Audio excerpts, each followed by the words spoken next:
మేడ్చల్ జిల్లా కుత్బుల్లాపూర్ నియోజకవర్గం పరిధిలో ఆలయాలు శివనామ స్మరణతో మారుమోగుతున్నాయి. ఉదయం నుంచి ఆలయాలకు భక్తులు బారులు తీరారు. గణపతి పూజ, శివాభిషేకాలు, పంచామృత అభిషేకాలు నిర్వహిస్తున్నారు. భక్తులకు ఎలాంటి ఇబ్బందులు లేకుండా అన్ని సౌకర్యాలు ఏర్పాటు చేశారు నిర్వాహకులు.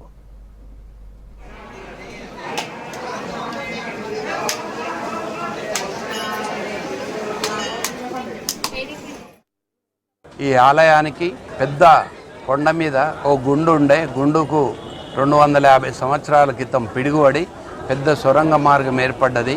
ఆ సొరంగ మార్గం మీద ఏకశిలా విగ్రహం నిర్మించడం అయింది. శివుడు, ఇటు ఆంజనేయ స్వామి ఏకశిలా విగ్రహం ఉంటుంది. సొరంగం గుండా వెళ్ళి భక్తులు స్వామివారిని దర్శించుకుంటారు. మరి అదేవిధంగా ఇక్కడ ఎక్కడా లేని విధంగా వార్షికోత్సవం శివరాత్రికి ముందు 2 రోజుల ముందు జరుగుతుంది. ఆ 2 రోజుల ముందే ఉమామహేశ్వరుల కళ్యాణం జరుగుతుంది. అన్ని ఆలయాలలో మహాశివరాత్రి రోజు జరిగితే ఈ ఆలయంలో 2 రోజుల ముందు స్వామివారి ఉమామహేశ్వర కళ్యాణం జరుగుతుంది. ఈ కళ్యాణానికి హంపి పీఠాధిపతులు విద్యారణ్య భారతి స్వామీజీ గారు కూడా వస్తూ ఉంటారు. 2 సార్లు జరుగుతుంది ఈ కళ్యాణం కార్తీక మాసంలో మరియు ఇక్కడ.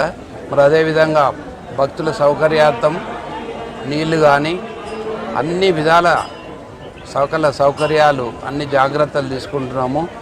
మరి అదేవిధంగా రేపు పెద్ద ఎత్తున కొన్ని వేలాది మందికి ఉపవాస దీక్ష ఇచ్చిన భక్తులకు అన్నదాన కార్యక్రమం ఉంటుంది.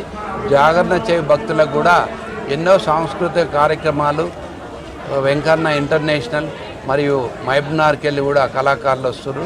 పెద్ద ఎత్తున రాష్ట్రం నలుమూల నుండి కళాకారులతోని ఇక్కడ జాగరణ చేయ భక్తులకు సాంస్కృతిక కార్యక్రమాలు నిర్వర్తించడం జరుగుతుంది.